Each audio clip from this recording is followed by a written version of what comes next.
Thank you so much for spending another time on the camera with me. Of course, always a pleasure, Rokas. Yes, thank you. We've seen each other. Do you remember what time was it? Like 2-3 months ago? It was in the beginning and middle of June. It was right before my fight, which was June 29th. So it must have been middle of June. So that's about a few months ago, right? Yeah, it's actually not that long ago. Long and not long. I don't know. Yeah. Time is weird. A lot of stuff happened. Yeah, that's exactly what I wanted to say as well. It's just, it seems like so much happened between then, so I'm curious to catch up. And I mean, the fight was out of this world. I watched it live and I was like, obviously for you, and it was just such a weird and interesting phenomenon. I don't know. So obviously I'll want to go there at least. Sure. But maybe let's start from today. How do you feel now? What's happening in your life? And I know obviously about your next fight, but we can maybe include the audience as well. Yeah, sure. No, I'm feeling very good today. I'm fighting again soon. It's gonna be on September 28th. I'm fighting in Copenhagen. First time UFC is gonna be coming to Denmark, and it's in Copenhagen where I live. So the last time I fought in Copenhagen was back in March, and when I fought then for Cage Wars, it'd been 5 years since I'd fought in Copenhagen. So I actually kind of thought that it would maybe take 5 more years or something similar before I would fight in Copenhagen again. But things went as I wished, so now I'm fighting at UFC Copenhagen. Yes, which is, congratulations to that. I think that's brilliant. How does it feel like, because again, my channel is called Martial Arts Journey, and when I have these chances to talk with experienced people, I'm always interested I'm the type of person who wants to figure things out or just kind of get to know about everything. So I'm curious, how does it feel to fight at your home turf? Does it make a difference? Or I hear that it does, or at least people talk about it. What's your opinion? It can. To be honest, I think I'm one of the fighters that are so... I'm so focused in the cage that it almost doesn't matter to me. And I think that's a good thing, because it doesn't matter if I'm fighting in Copenhagen or Brazil or North Pole. I'm focused on the fight, if you know what I mean. So in that aspect, I think it's a good thing. But after the fight, it's incredible getting to fight in your home city, at least, or especially if you win, right? But also in the lead up, it's very cool, because a lot of the media they follow you more. Right. Yeah. So I have one of the biggest Danish newspapers doing like an in-depth thing on me. Well, they went here actually the first day I was here. They're probably gonna come again next week and film some stuff, and they're gonna put out videos and articles and all of that kind of stuff. So that wouldn't happen if I was fighting abroad. So it gives me a lot of attention. Right. And I'm very happy for that. And then it's cool that my friends and all my Danish fans, my homeboys, they can come and watch the fight without having to travel. That means more people come to watch the fight. Yeah. So, but when I'm in the cage, I'm so focused that I don't really kind of notice it. Yeah. To be honest. Makes sense. Nice. How does it feel to be back in the UFC? Well, it's to me it's an interesting question, because I've re-signed but I haven't fought yet. So in a way, for me, it's a good question. For me, I wouldn't feel like I'm back before I've fought the first fight, if that makes any sense.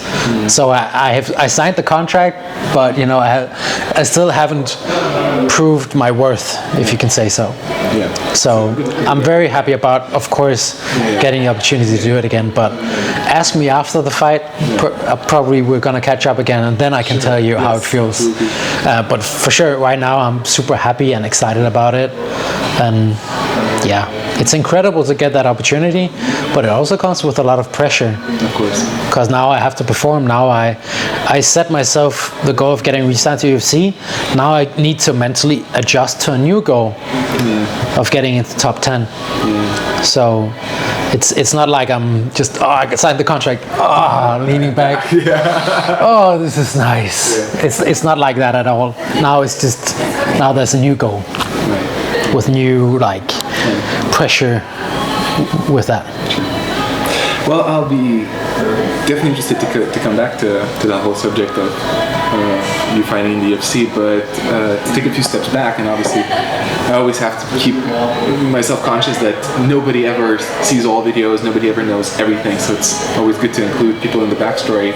So coming back a few months, your Cage Warriors fighting at the Cage Warriors, did you expect the chance to come back to the UFC? Was that part of your idea? Again, a good question. In a way, I felt like that was supposed to happen, but I wasn't taking it for granted. But I felt it so much that I was afraid I was going to take it for granted. So inside of me, I was so confident that I'd be able to achieve the goal I set out to achieve. But at the same time, I was afraid I was getting too self-confident. Sure. It's a balance, right? But I'm starting to trust myself more and more, and believe in myself more and more, and that comes with more self-confidence. And I think, of course, you always have to keep that in check. But it's not like I hadn't been training for the fight. I've been preparing, so I'm. Inside of my head, I'm starting to learn how to actually just be confident in my abilities and that I can achieve the goals I set forward to achieve. So that was a weird feeling leading up to that fight, because I looked at tape of him and he looked good, but not like on my level, I felt. But I had the same experience almost a year before when I had my first comeback fight for Cage Warriors in Gothenburg in Sweden, where I looked at the video and I was like, yeah, okay, this guy's good, but I can beat him. And then he turned up and he was game, and I was rusty because I hadn't fought for 1.5 years. So I ended up losing that fight, although on split decision, right? But so I kind of had that in the back of my head, like every time I watched tape, it's like I lost a fight even though I felt like I could beat the guy.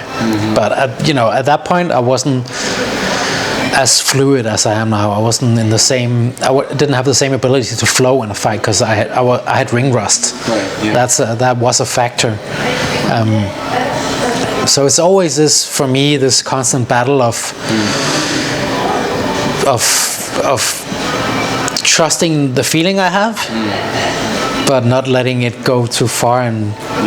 But I think just the fact that I'm aware of that will ensure that I never get too self-confident. I can definitely resonates with me, and it's something I feel I'm exploring in my mind as well, because I realize that I do need confidence if I progress as a fighter, but also one of my mistakes I consider in my first fight, first and only, but I was too confident. That actually kind of didn't help me out. So it's kind of, I keep finding myself struggling and asking myself, so how confident should I be? Whereas if I'm not confident enough, probably that'll hurt as well. And it's kind of an interesting balance.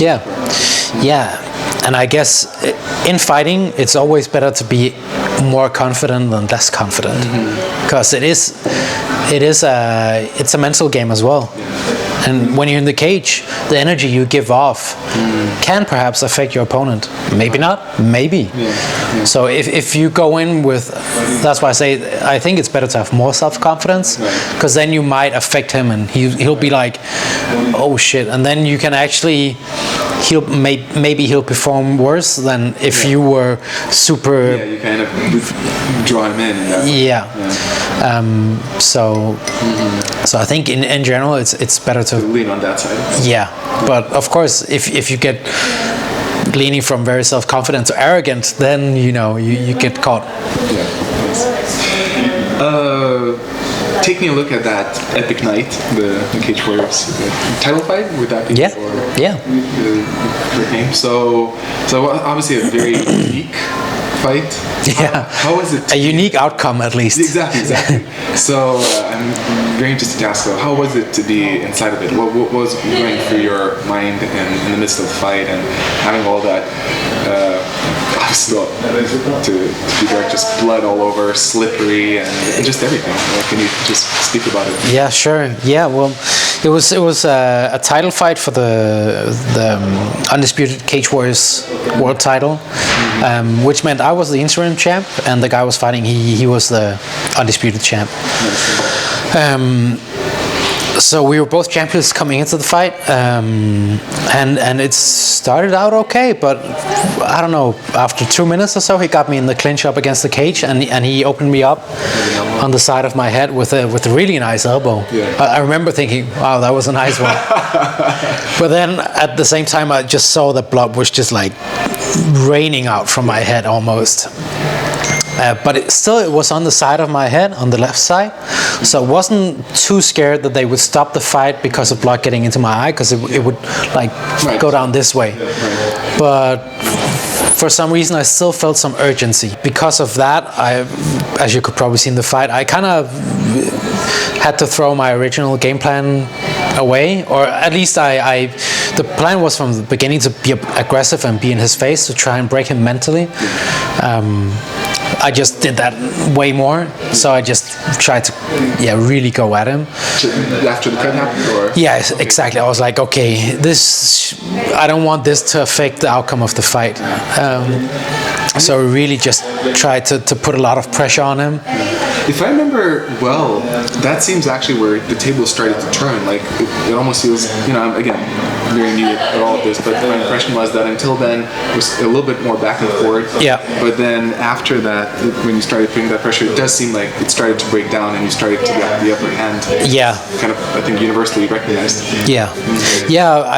I haven't seen the fight too many times, but yeah, that seems about right. And then in the second round, I put on some more pressure, which made me open to a really nice move he did. He actually, but I broke his nose at the same time. So I was going for an overhand, but he was going for a step-in elbow. So actually what ended up happening was we broke each other's noses at the exact same time. Yeah. Oh, wow. Yeah. Okay. He broke it on the left side here because he threw in an elbow, a step-in elbow. But I threw the overhand, and my nose didn't start bleeding, but his did. Yeah, right. A lot. But I didn't notice that. So I don't know. Not too long after that, I got a takedown on him, and when I was lying on top of him, he was breathing weird. Like he was breathing very constricted. Like something was weird. I found out it was because he had blood running into his mouth. Yeah. So every time he was breathing in blood, but I couldn't see his face because I was in side control. So I thought I might have caught him in the clinch with a knee to the ribs, that I'd broken a rib, because it seemed like every time I put squeeze on, he would have trouble breathing. So I thought, okay, I broke his rib, and then I don't know, I just didn't recognize where all the blood came from. I thought it was me, actually. It was a mix, I think. And yeah, then second round was over. Third round came out, more of the same pressure, just trying to be in his face. And then I think 3 minutes into the round, 2 minutes into the round, the referee called a timeout. He wanted to get Houston looked at and me looked at, and they needed to dry up all the blood. And then the doctor said, good to go again. And so we fought for another minute, but during that 1 minute, it turned into like a super slippery thing again. Because in Cage Wars, they use vinyl. So it's more or less like, what you might have in a kitchen or something like that. So it's super slippery when it gets wet. When it's dry, it's super like grippy. Yeah. But when it gets wet, it's super slippery. Whereas in UFC, they use a canvas and it kind of sucks up any fluids. So within that minute, it got super slippery, and I think the referee Mark Goddard, who I think is one of the world's best referees, he decided to call the fight off. I think it happened because I was standing up and Houston was lying down, and I went to kick his leg, and I slipped, and he got on top and got in, he got a front headlock. Right. So I think that made Mark. He was already kind of maybe thinking about calling the fight, but I think that made him like end the fight, because it's like now it's just going to be random factors that could affect the outcome, instead of either one of us being good. And I remember when the fight got called off, I was like, okay, this happened for some reason. I knew it. I knew I hadn't won the fight, because there was no declaration of a winner, but so I wasn't quite sure what happened. But my trust in Mark Goddard is so great that I knew just for some reason this had to be the right decision. And then he actually came over to me in the cage, hey, do you understand what's happening? And I was like, no, not really. And then he explained it to me. And a lot of people at home, they were like, I should have let the fight go, and because had it gone through the third round, they could have went to the scorecards and called a winner off from that. And I guess that could have been nice, but at the same time, the referee's there to make sure that, make sure of the fighter's safety, and in a case like this, make sure another fighter doesn't get an advantage because of something out of his control, right? Which was the blood on the cage floor. So in that aspect, I felt the split-second decision he made was correct. I understood his arguments, and I was like, and he told me it was going to be a no contest. I was like, okay, that's the way it is. But I felt like I won the fight. Like if you sit down and watch the fight, I'm winning. I think it was. And your opponent. My opponent even said it in the post-fight interview, right? So after the fight, a lot of people, they were, of course, a lot of my fans, they were angry that he stopped the fight. But I think that was mostly because they didn't understand what was going on. I don't think the commentators they knew what was going on. At least not the Danish ones that were commentating for Cage Wars, and where it got broadcast in Denmark. So they couldn't explain it to the viewers, and of course that made I knew the commentators were upset, so that made the general audience upset. But I think most people, when they on my social media, when they found out what happened, they were quite cool with it. And in the end, I went into the fight wanting to win or put on a great performance. I did that.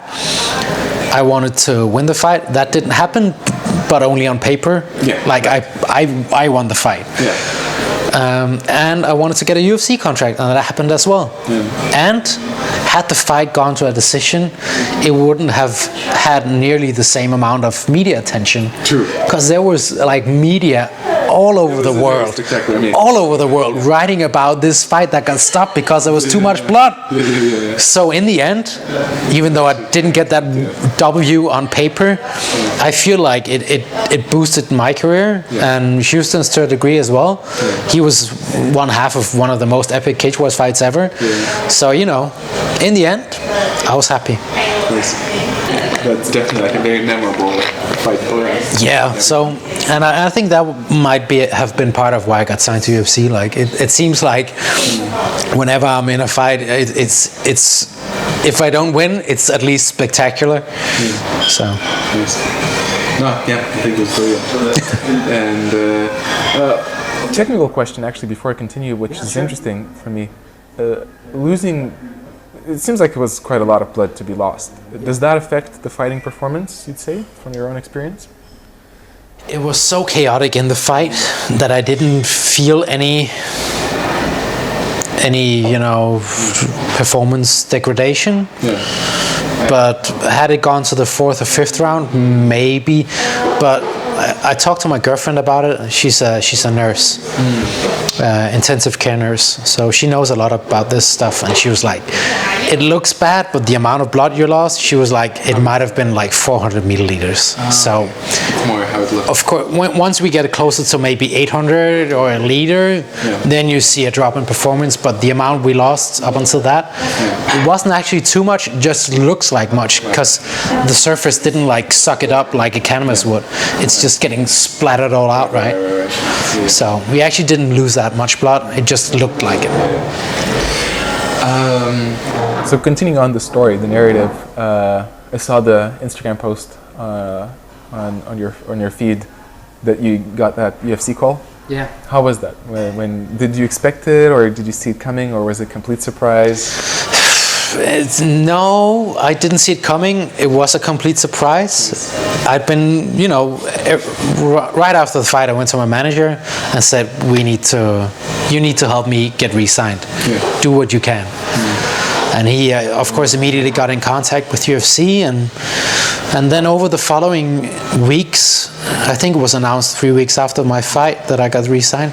So over the following weeks, it was like, yeah, okay, he's still working, talking to the matchmakers and stuff like that. And at one point, I don't know if he was playing me, but it seemed kind of, he was very unsure if it was going to happen. Fair enough. Yeah. Like he's doing what he could.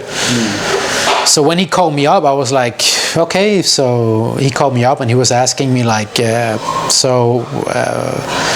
is it very important for you to get a fight at UFC Copenhagen? Would you just take any fight? And I was like, yeah, of course I'd like to fight in Copenhagen, but in the end, it's more important to me to just get signed and get a fight.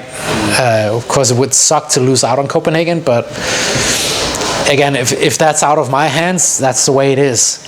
And then he was like, but what if I told you I got you a fight at UFC Copenhagen? I was like, well, are you telling me you got that or did that for me? Yeah. So I was kind of like, I didn't get what he was saying.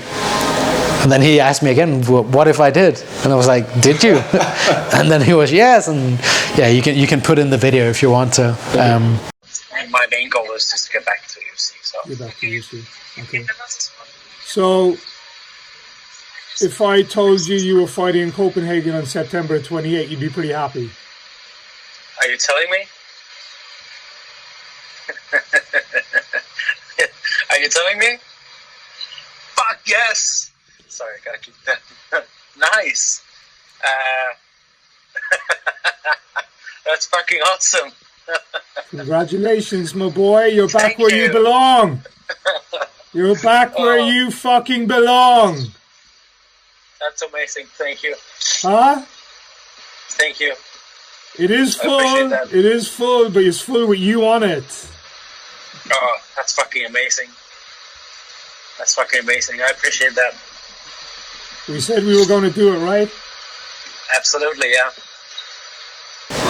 But then, yeah, he told me, and I was just crying happy tears. I was on my way with my fiance and my daughter to another part of Denmark, so we were in the car on the highway.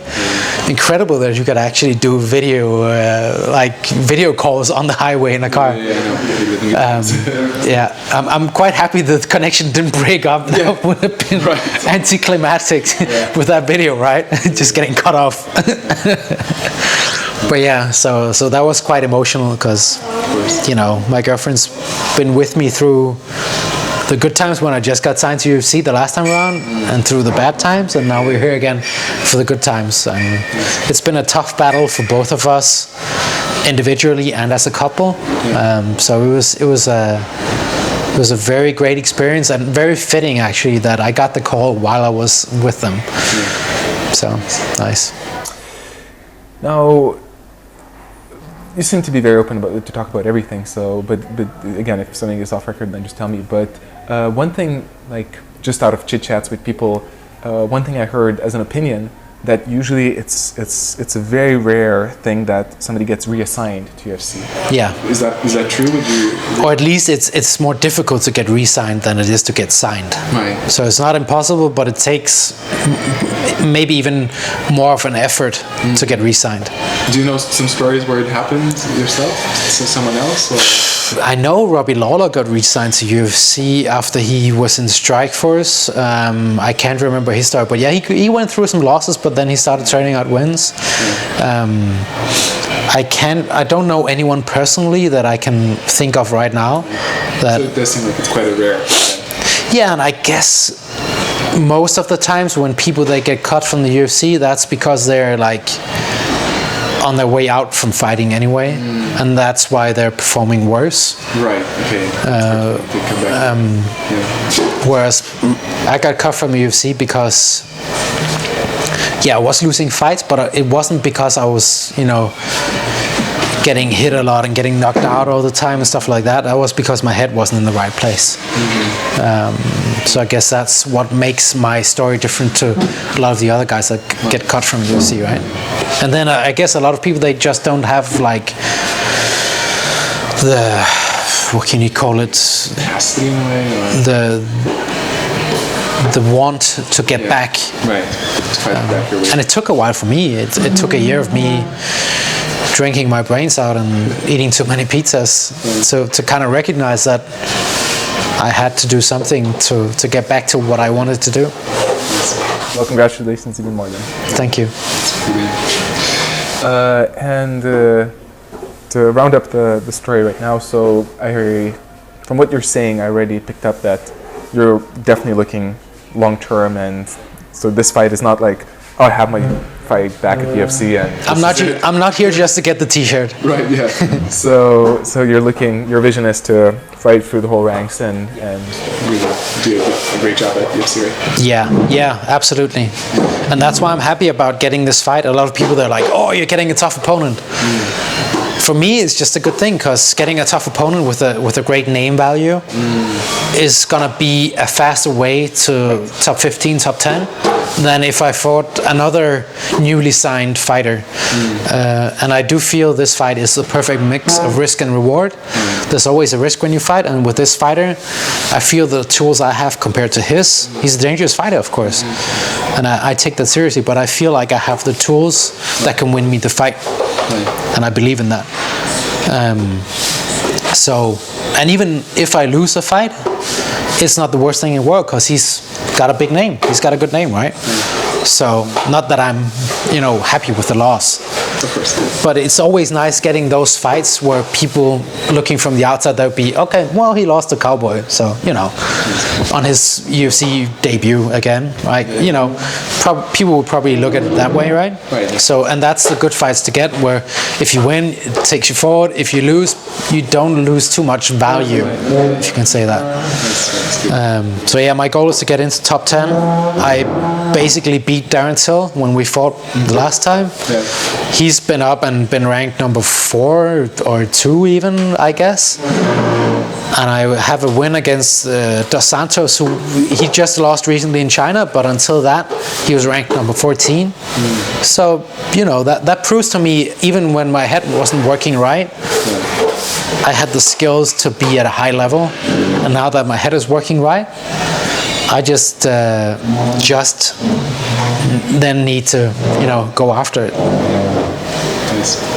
Well, great. Well, this is, when I take a step back and reflect at this, it's a really interesting and wonderful opportunity for me as well as camera video guy. Yeah, sure. That we met this crucial point of your career. And very crucial. And it's so interesting to get this on record and see how it's going. So I'm really, I'm happy about it too. Thank you. And I'm really looking forward to see what happens then and to catch up later.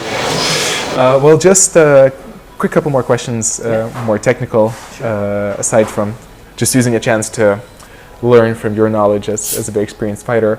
As we were walking around town, we talked a little bit about cutting weight. Yeah. And it's something I'm exploring, I'm learning about it, but I don't know as much, so I'm just curious to ask how you're on losing weight right now. Is that the correct term? Like you're not cutting weight right now, right? Yeah, right now I'm doing permanent weight loss, I would call it. Okay.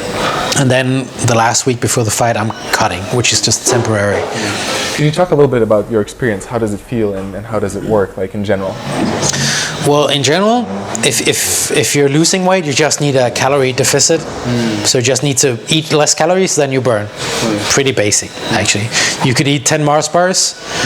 That should, technically you could, and that would give you enough energy for the day, but for your blood sugar and stuff like that, it wouldn't be the best, of course, but it is basically just a matter of eating less energy than you burn.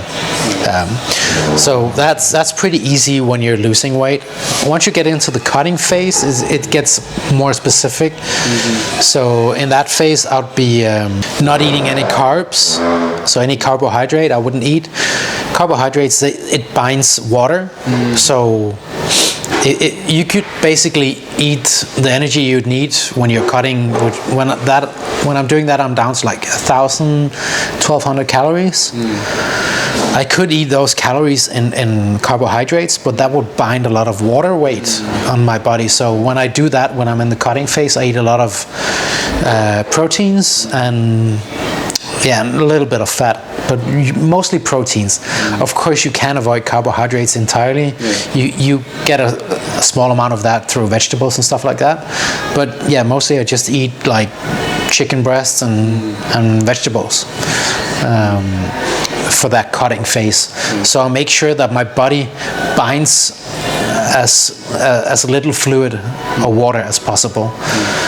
And then I drink a lot of water to do something called water loading, where I drink gradually. I start at 8 liters and on the Sunday, and then I ramp it up to Wednesday, where I'm drinking about 10 or 11 liters of water.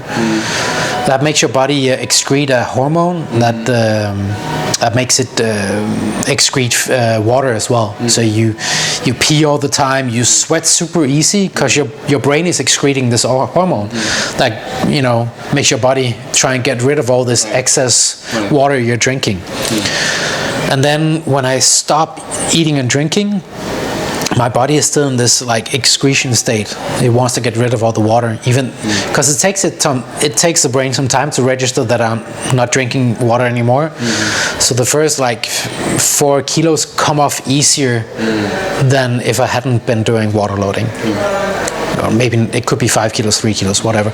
But the first amount of water is easier because my body's just, get rid of it. It's in that state, right? And then because I haven't eaten any carbohydrates, I don't have any like excess water stored in my muscles. So that also makes it easier for my body to get rid of all the water, because I don't have anything like within the muscles, right? And then I stopped drinking and eating from Thursday midday until the weigh-ins on Friday. And then in the evening we start cutting weight as well. So usually around 7 in the evening we start going into the bathtub, fill it up with water, as hot as I can handle. Of course, when I go in, I shouldn't scold myself. So we usually like put in a hand, and if you can have it in and it's manageable, but you move it around and then it hurts, that should be good.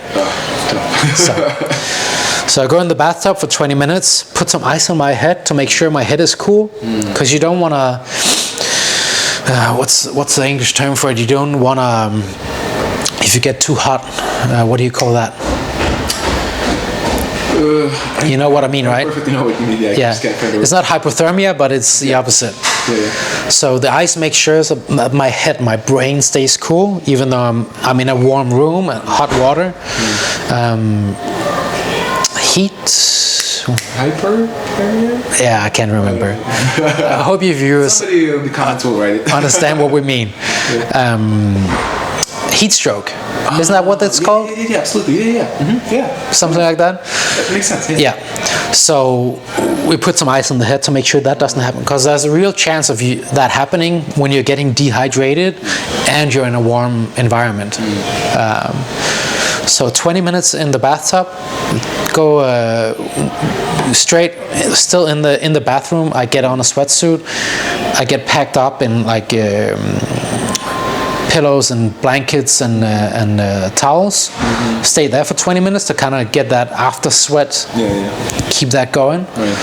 and then a 20-minute break where I'm just lying in the bed, enjoying the relatively cold air on my body.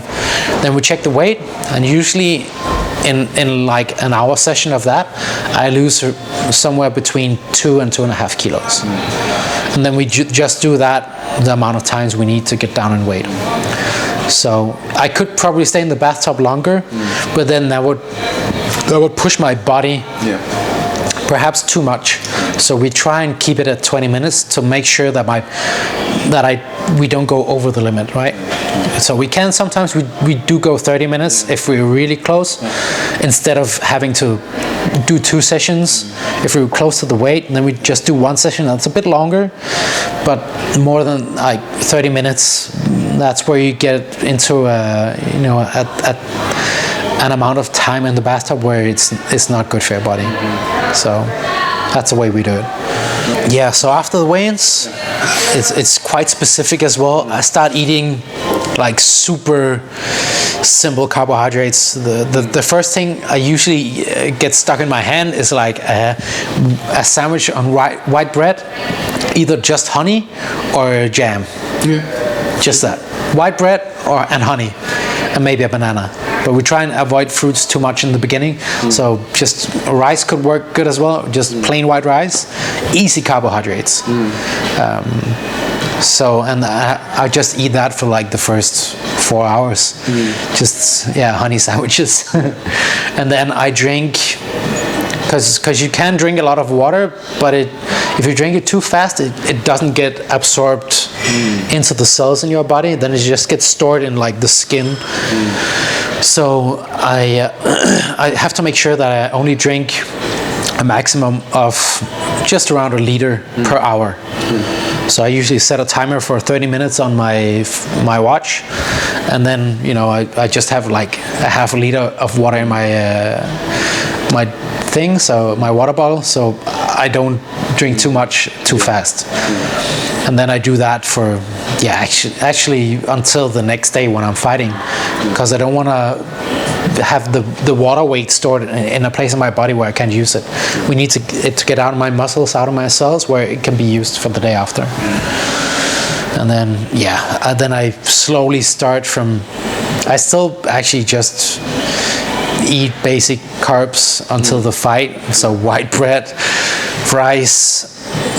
Try and avoid meat and milk products as much as possible. Don't really need the proteins. I don't need to build muscle, just need that carbs, just carb loading. So that's basically what I eat.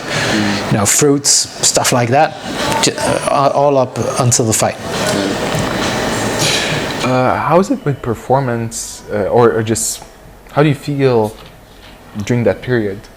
From what I hear, I get the impression that it's a tough period, or how is it for you? Just when I start cutting weight in the beginning of the process, I feel a bit thirsty and hungry, but then after a while, I just get apathic, whatever you call it. Like I just don't care. Like okay. For me, the weigh-in and the weight cut is like the test for, you can compare it, like if you want to go to a certain school, you gotta do a test first, right? And it's the same here. I don't get to go to that school, I don't get to fight in UFC or Cage Warriors if I don't pass that test. So that's the way I look at it. So it's just something I gotta get done, and I can bitch about it.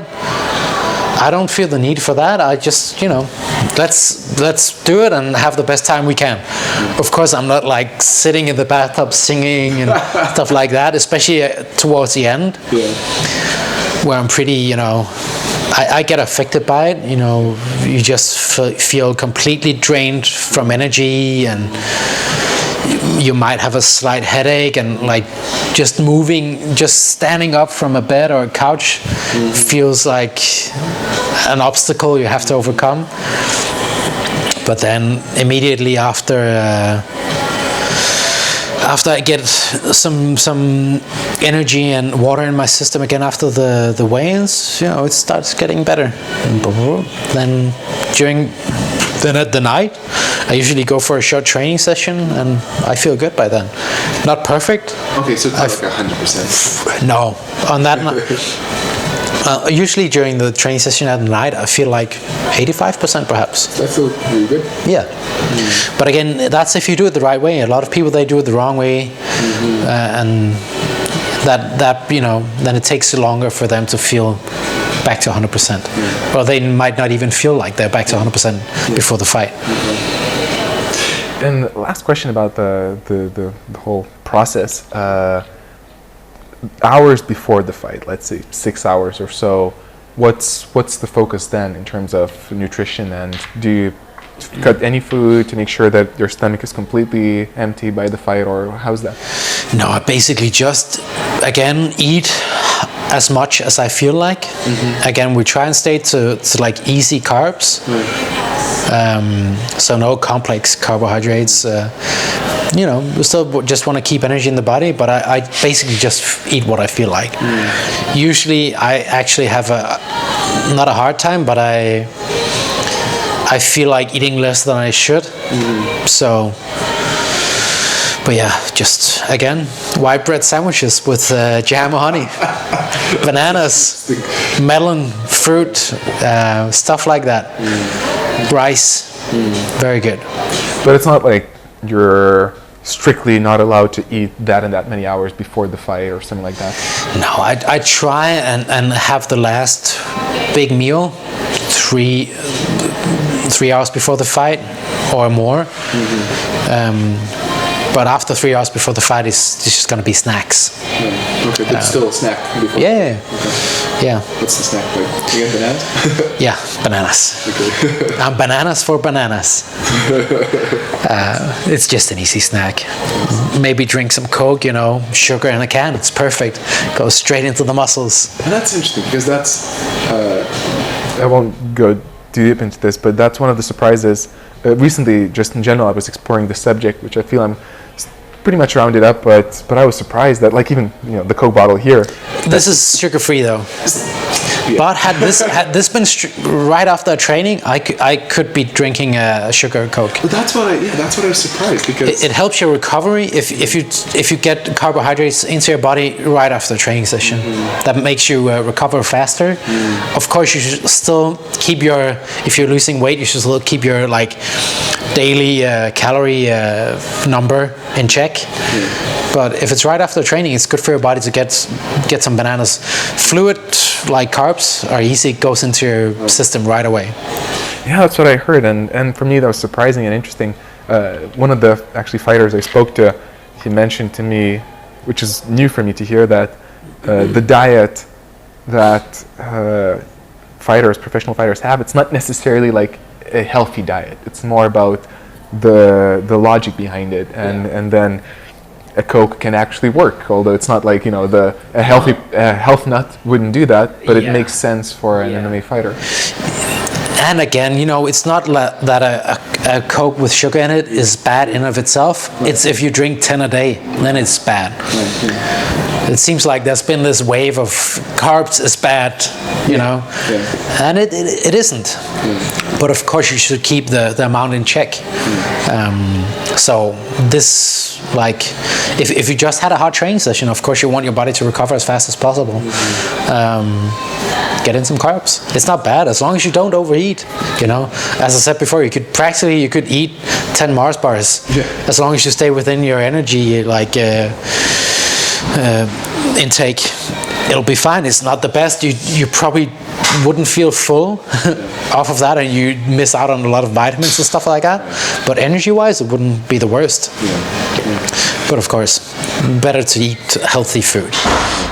Yeah, so I won't push much further into that anymore, but just as a reflection for myself, that was one of the surprising things for me to learn, is because when I was doing my MMA camp, the 6 months training for my first fight, I had the wrong assumption that I need to be like a health nut.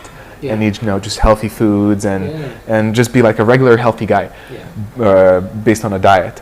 And I was depriving myself from things that I would normally enjoy. Yeah. Well, you got to take into account the massive amount of energy you burn when you do hard trainings. Like the session we did today, 5 5s, probably burned off somewhere between 800 and 1,000 calories. So you need to get that in your system, and if you're only eating like vegetable or lettuce, you have to eat a fucking shit ton.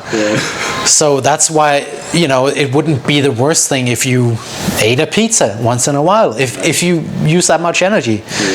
But yeah, so again, it's just a matter of how much energy you burn and how much you eat. And of course, if how much you eat is way higher than what you burn, then it's not healthy. If you want to lose weight, it shouldn't be too low either. So it's just about finding that balance. Yeah, for me, what was interesting, that one of the big reflections I had, and kind of the discoveries, because again, in those 6 months, I was really holding myself back from some pleasures or entertainments, and thinking that this is, you know, the right way to go. This is going to make me a better ultimate fighter. But in the end, I feel, now that I look back, I actually just held yourself back? Yeah, exactly. I almost have that assumption, kind of gut feeling that if I would have went easier on myself, ate more what I really wanted to eat, and sometimes even took off more training than overtrained, I probably would have done better. So. Yeah, but that's an experience that you learn from, and now you're here today and you have that knowledge, right? True. Usually, it's when you take a wrong step that you learn the most, right? True. So, but yeah, a lot of people, they might be too strict. Yeah. Well, again, that's why I really appreciate that opportunity to. And as well with like amount of training, some people, they push like two times a day, every day. Yeah. And in general, that's a good thing if you want to compete at a high level. But you know, sometimes you turn up and then one training session might just be harder because there's more good guys at the training. And that would make the second training session even worse because you just spent so much energy and your body hasn't recovered yet. So I have a rule of thumb. If in general I train as much as I can, it's always better to take 1 day too many off than 1 day too little. That sounds very smart. If that makes sense. That's like that. If you in general train your ass off, then it's always better to take an extra rest day than one too little. Yeah, I really appreciate you saying that. I think that's one of the conclusion is a strong word, but kind of things that I bumped into is as well, because I'm the type of person who tends to be all or nothing. And the all tends to happen. Tends to reach over. Which is not a bad thing, because that you know, brings you forward. But you just gotta remember that when you train, you break down your body, you break down your muscles, and if they don't rebuild, you won't gain from it. Yeah, and that's kind of the sense that I noticed, that if I sometimes, as you said, like better take one training too much off, but then the next day I'm dying to train and then I want to jump in and then want to do 2 trainings. Then you feel more on. Right, exactly. But if I would have pushed and did that second training, probably I would continue to train, but then I'd be like... Then the day after you show up and be like, I don't feel right on. Right, there's like... You don't have that snappy, you don't have the speed, the explosivity. Well, I recognize we're 4 minutes. We might be kicked out soon. So the very last question I have for this time. One of the things in general I notice with the high-level pro fighters I'm meeting, and obviously I'm thinking about you specifically right now as well, is not, it's not a rule of thumb, but great personalities are more common than not. And one of the things I really enjoy about you personally is your personality, from what I get to know from you. Thank you. And actually, that almost makes me ask: did you do traditional martial arts before, or I don't know? Yes. Okay. Yes. Because when you come across to me, and I'm not saying that this comes from that necessarily, but you have that sense, that presence of a martial artist. Oh, thank you. Yeah, that's a very nice compliment. Thank you. Well, that's what I honestly feel, And so, but in general, as I said, many people think, or at least seem to think, that MMA fighters, I guess because of the whole branding and the way the entertainment side, those quirls and everything are popular. So that's, I think, why some MMA fighters do it. Although actually in reality, they're great personalities, but they put up a show, and then people think that MMA fighters are not great people. But for me, it seems to be the opposite. So what do you think about that whole subject? What do you think? Is that your experience as well? And what do you feel develops that personality? Is it related to training martial arts and MMA, that it develops the character, or what do you think about that? Yeah, I agree on that. Most of the people I've met, like professional fighters, even amateurs, are just people that are very passionate about. They're nice people. Come from all different walks of life. And I think one of the good things when you get to an MMA gym is you have very different personalities, but we're all here together because we love the sport. And I think because MMA athletes, they come from so many different environments, they get, I meet you have a different background than me, whereas, let's say, football players or American football players, they grew up in this, everyone is kind of the same because everybody's just been playing football or American football their whole lives. So they haven't been exposed to different stuff, and all the people they meet are kind of like in the same close-knit environment. So I think because of that, MMA fighters are, they have, I'm not trying to knock football players or American football players, but I feel like we experienced more life, if you can say that. That's a good point. Yeah. More struggle in a way, or a different struggle at least. A different kind of struggle, because it's a struggle to get to the top of every sport, right? It's just different, and I think that variation in personalities and backgrounds gives these very different persons. So I think because of that, and I think in general in martial arts, there's a mutual respect, right? And if you get good, it's because you've trained with a lot of good people. You don't get good on yourself just by yourself. You depend on a lot of good people. Maybe not directly, maybe you only spar with that guy 2 times, but he's still been a part of that journey. So I think getting exposed to very different environments and persons make us have more sympathy for different people, and that rubs off on the way, I guess, in general MMA fighters act. And then I also think maybe there's a part of we don't have anything to prove when we're not on the mat, or in the cage at least, fighting. So that's why we're just so relaxed and chill, and I think there's many layers to that question and answer, but these are some of them. You could also maybe say that a lot of pro fighters are so relaxed because I think it's just because we come from many different environments that That's such an interesting point. Actually, I thought about, as you mentioned, there's so many layers, and I thought about a lot of them, but this is a very interesting one to consider. So I appreciate you bringing that to the table. Well, we are officially out of time in this venue, but it seems like we will have another one in the future. Absolutely. So I think this wraps up the great talk. Yeah. Thank you so much again for. Thank you. Thank you. It's been a pleasure. Thank you.